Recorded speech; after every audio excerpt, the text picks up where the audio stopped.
Hello students, आज से हम प्रॉपर्टीज़ ऑफ मैटर जो कि हमारा नया यूनिट है वो शुरू करेंगे। प्रॉपर्टीज़ ऑफ मैटर को हम 3 हिस्से में डिवाइड करके पढ़ेंगे। एक होगा आपका इलास्टिसिटी,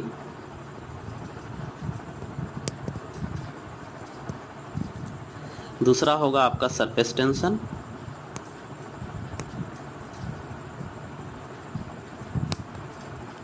तीसरा होगा आपका विस्कोसिटी।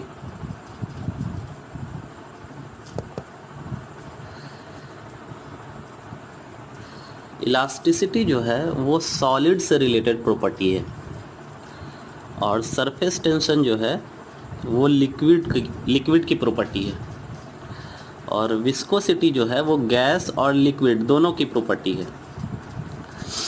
तो ये 3 चैप्टर हम प्रॉपर्टीज़ ऑफ मैटर के अंदर पढ़ेंगे। अब सरफेस टेंशन जो कि लिक्विड की प्रॉपर्टी है और विस्कोसिटी लिक्विड और गैस दोनों की प्रॉपर्टी है। तो लिक्विड और गैस को कंबाइनली हम बोलते हैं फ्लूइड। जैसे एक क्लास में बॉयज़ भी हैं गर्ल्स भी हैं तो दोनों को कंबाइनली क्या बोलेंगे? स्टूडेंट्स। तो सिमिलरली अगर गैस की बात करें या लिक्विड की बात करें और दोनों को कंबाइनली अगर हम कहना चाहें तो क्या बोलेंगे? फ्लूइड। तो चलिए अपना चैप्टर शुरू करते हैं आज का, इलास्टिसिटी। तो इलास्टिसिटी में जो बेसिक डेफिनेशन होंगे पहले वो हम पढ़ेंगे इस वीडियो में। उसके बाद उसमें स्ट्रेस एंड स्ट्रेन जितने टाइप होंगे उसके सारे टाइप को हम इस वीडियो में डिस्कस करेंगे। तो शुरू करते हैं। जैसा कि मैंने बताया कि इलास्टिसिटी जो है वो सॉलिड से रिलेटेड प्रॉपर्टी है। तो हम मान लेते हैं कि हमारे पास एक रबड़ का टुकड़ा है। ये रबड़ का टुकड़ा है। रबर मीन्स इरेजर जो आप पढ़ाई लिखाई में इस्तेमाल करते हैं। अब देखिए इस रबड़ को आप अगर ऊपर से ऐसे दबाएंगे, ऊपर से ऐसे प्रेस करेंगे तो ये रबड़ का साइज कुछ ऐसा हो जाएगा ऊपर से दब के।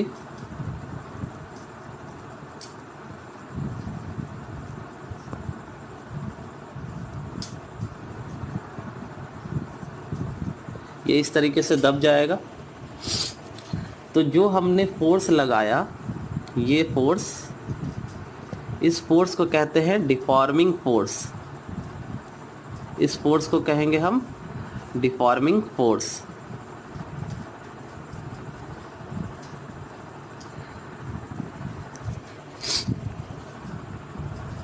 अब जब डिफॉर्मिंग फोर्स हमने लगाया तो इसका शेप और साइज दोनों चेंज हो गया, है ना। देखो शेप और साइज चेंज हो गया। तो जो साइज चेंज हो गया तो इसे कहेंगे हम डिफॉर्मेशन।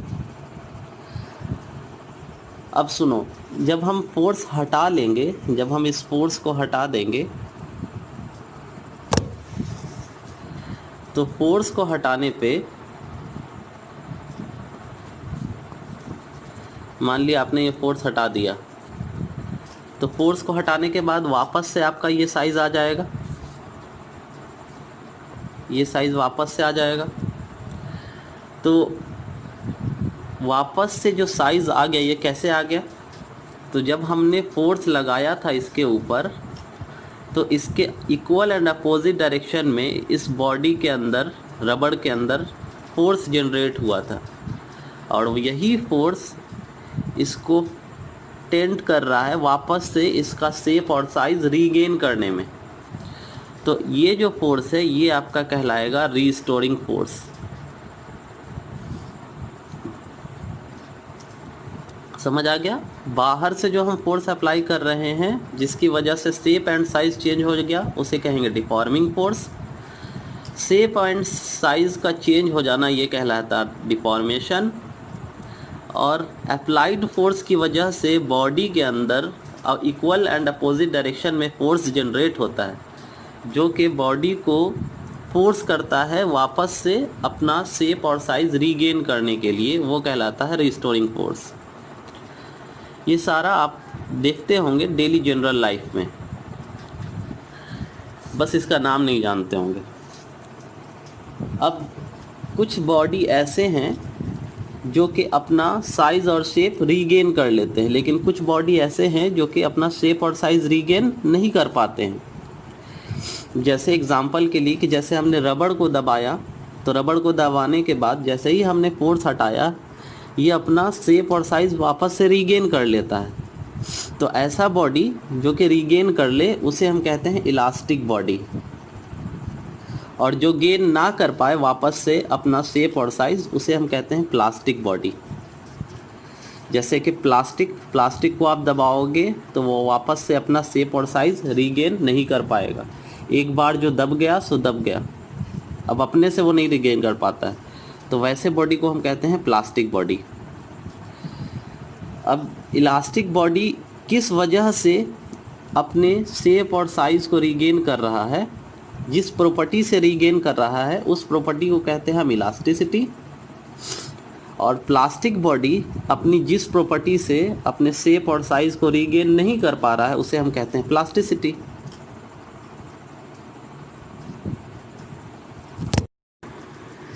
अब हम बात करते हैं स्ट्रेस की और स्ट्रेन की। तो जैसे ही हमने इस बॉडी पे, इस रबड़ के टुकड़े पे फोर्स लगाया था एक्सटर्नल, तो हमने देखा कि इस बॉडी के अंदर ये रिस्टोरिंग फोर्स डेवलप हो गया, जिसकी वजह से ये अपना साइज़ और शेप रीगेन कर पाता है। तो ये रिस्टोरिंग फोर्स इस रबड़ के टुकड़े पे कितने एरिया पर डेवलप हो रहा है, तो हम कहेंगे कि ये रबड़ का टुकड़ा जो है इसमें ऊपर के डायरेक्शन में रिस्टोरिंग फोर्स डेवलप हो रहा है, और ऊपर के डायरेक्शन का एरिया क्या होगा, तो यहाँ पे रबड़ का एरिया कुछ इस तरीके से रहेगा, है ना। रबड़ के ऊपर कुछ इस तरीके से रेक्टेंगल बना होगा ना, इस रेक्टेंगल का कुछ एरिया होगा, ये एरिया, इतने पूरे एरिया पे ये रिस्टोरिंग फोर्स डेवलप होगा। तो स्ट्रेस का डेफिनेशन है कि restoring force per unit area जो डेवलप हो रहा है उसे हम कहेंगे स्ट्रेस, और स्ट्रेन कहेंगे कि हमने जब फोर्स लगाया तो इसका चेंज इन डायमेंशन कितना हुआ, देखिए मैं बताता हूँ।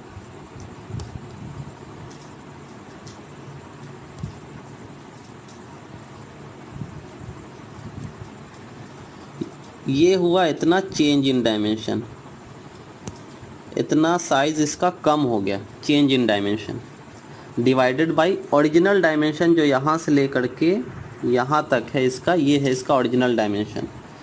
तो स्ट्रेन का डेफिनेशन है कि it is defined as the ratio of change in dimension to the original dimension. अब हम पढ़ेंगे कि स्ट्रेस और स्ट्रेन के कितने टाइप होते हैं।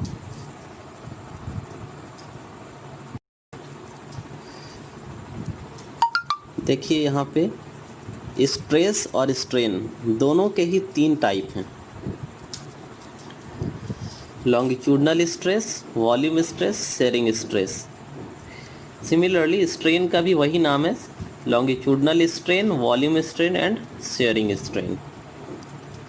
स्ट्रेस लॉन्गिट्यूडनल वाले हिस्से को हम 2 हिस्से में कैटेगराइज करते हैं, एक टेंसाइल और एक कंप्रेसिव।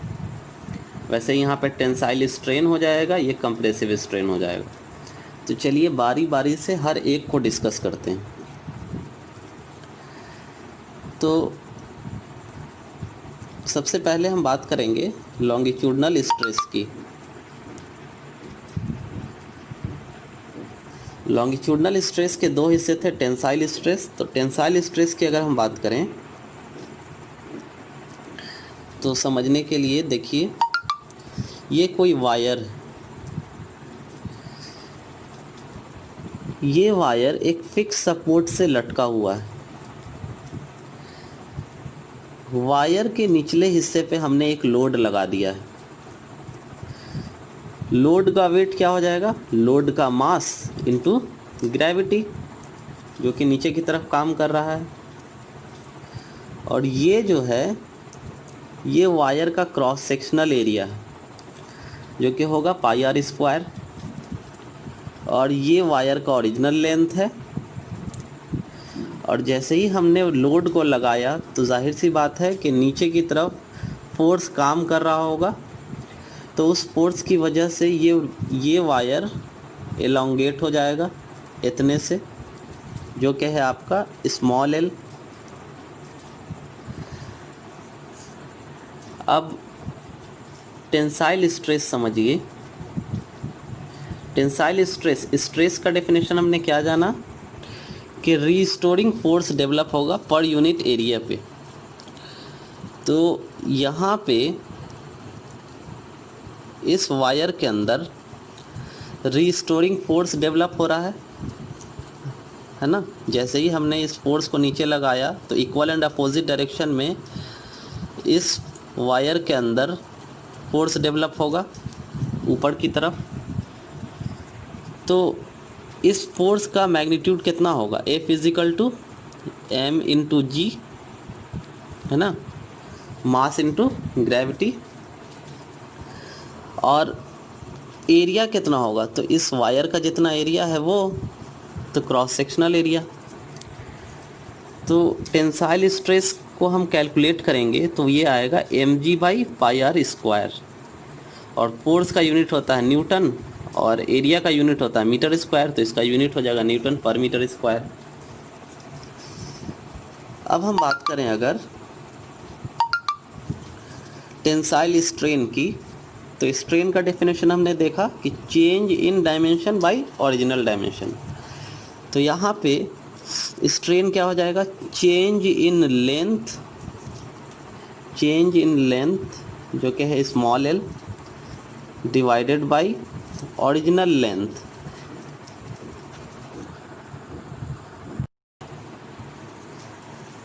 तो ये हो गया आपका टेंसाइल स्ट्रेन।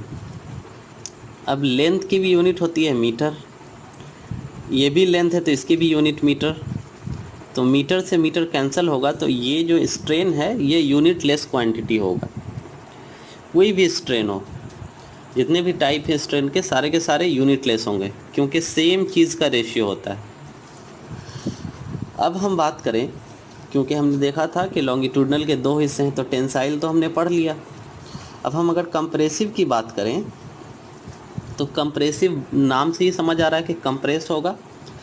तो इस फिगर को आप उल्टा करके देखिए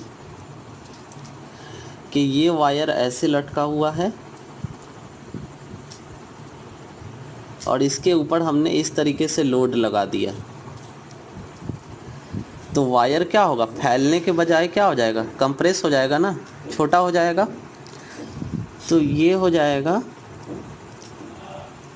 इस साइज़ का, और लोड चलाएगा आपका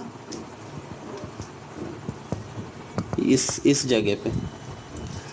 तो ये जो है इस केस में जो आपका रिस्टोरिंग फोर्स होगा और उसका क्रॉस सेक्शनल एरिया जो होगा, उन दोनों का रेशियो कहलाएगा कंप्रेसिव स्ट्रेस। और इस केस में जो आपका चेंज इन लेंथ होगा और डिवाइडेड बाय जो ओरिजिनल लेंथ होगा वो होगा आपका कंप्रेसिव स्ट्रेन। तो ये है compressive longitudinal stress and longitudinal strain. अब हम बात करेंगे वॉल्यूम स्ट्रेस की।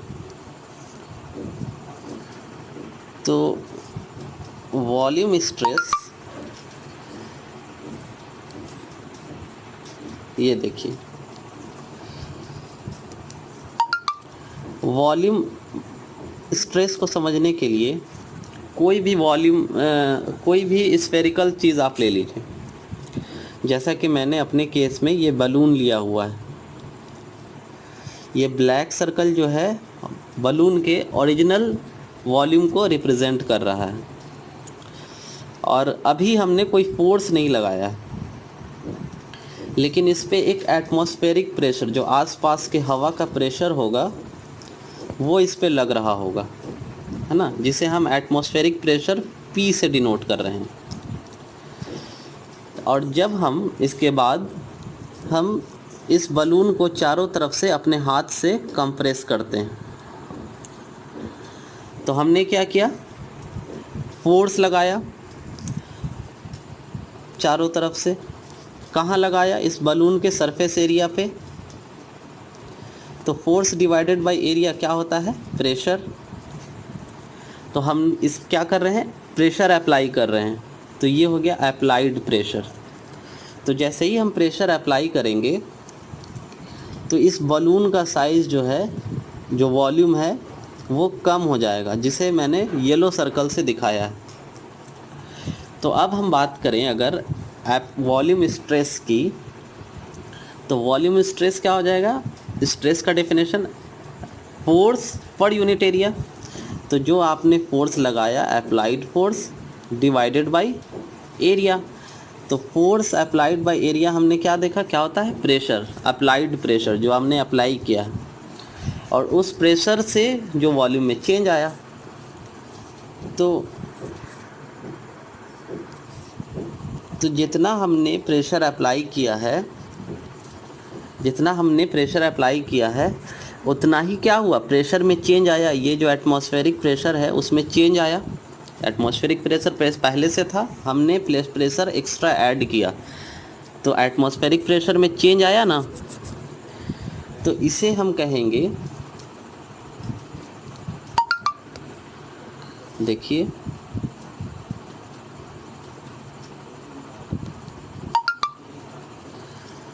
Applied force per unit area, और फोर्स पर यूनिट एरिया यानी चेंज इन प्रेशर।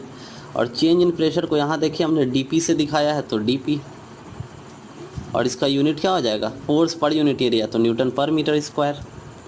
क्लियर है? और वॉल्यूम स्ट्रेन की अगर हम बात करें, तो जितना वॉल्यूम में चेंज आया, तो चेंज इन वॉल्यूम कितना है? देखिए ये था original volume V, original volume V।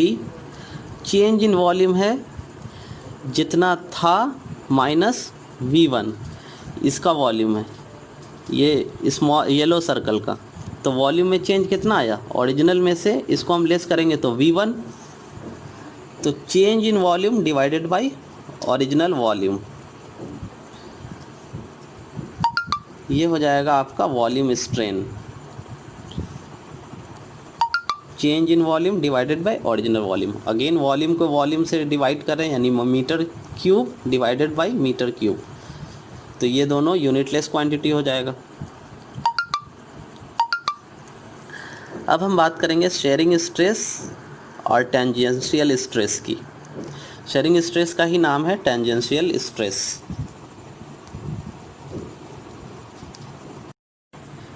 अब हम बात करेंगे शेयरिंग स्ट्रेस और टेंजेंशियल स्ट्रेस की। तो ये कोई सिलेंड्रिकल बॉडी है। इस सिलेंड्रिकल बॉडी पे हमने दोनों साइड फोर्स लगाया, देखिए यहाँ भी और यहाँ भी। तो जब हम फोर्स लगाएंगे तो ये कुछ इस तरीके का हो जाएगा, क्योंकि इसको दोनों तरफ से फोर्स लगा के खींचा गया है, इधर भी और इधर भी। अब तो इसके अपोजिट जो फेसेस हैं, ये देखिए ये इधर चला गया इस तरफ, और ये जो फेस है ये इधर चला आया। तो हम जो फोर्स लगा रहे हैं उस फोर्स की वजह से इस बॉडी के अंदर रिस्टोरिंग फोर्स डेवलप होगा, और जितने एरिया पे डेवलप होगा वो होगा आपका शेयरिंग स्ट्रेस। अब इसे टेंजेंशियल स्ट्रेस क्यों कहते हैं? क्योंकि किसी सर्कल को एक लाइन जो छू के जाती है, इसे हम कहते हैं टेंजेंट। टेंजेंट। तो यहाँ देखिए ये सर्कल है, और इसी सर्कल पे इस तरीके से ये फोर्स लग रहा है, तो इसीलिए इसे हम कहते हैं टेंजेंशियल फोर्स। तो टेंजेंशियल फोर्स की वजह से स्ट्रेस डेवलप हो रहा है, इसलिए टेंजेंशियल स्ट्रेस। अब शेयरिंग स्ट्रेन की बात करें हम, तो शेयरिंग स्ट्रेन देखिए, जैसे ही हमने फोर्स लगाया तो इन दोनों फेसेस के बीच में रिलेटिव डिस्प्लेसमेंट हो गया। ये इधर चला गया, ये इधर चला गया। तो डिस्प्लेसमेंट को हमने dx से दिखाया, और जो आपका लेंथ होगा, ये length original length of the object, वो तो चेंज भी नहीं होगा, जितना है उतना ही रहेगा। सेंटर टू सेंटर डिस्टेंस अगर हम देखें तो इन दोनों का जो रेशियो होगा डिस्प्लेसमेंट और change in length, sorry original length, उसका रेशियो कहलाएगा शेयरिंग स्ट्रेन। तो यहाँ देखिए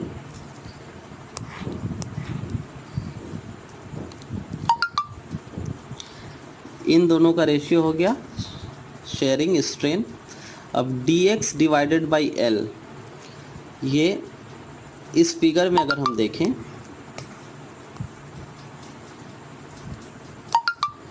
तो dx ये हो गया dx और ये हो गया l।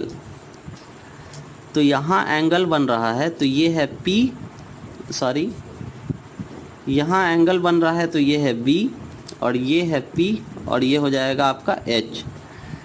तो dx अपॉन l यानी कि p बाई b, तो p बाई b क्या होगा, tan थीटा।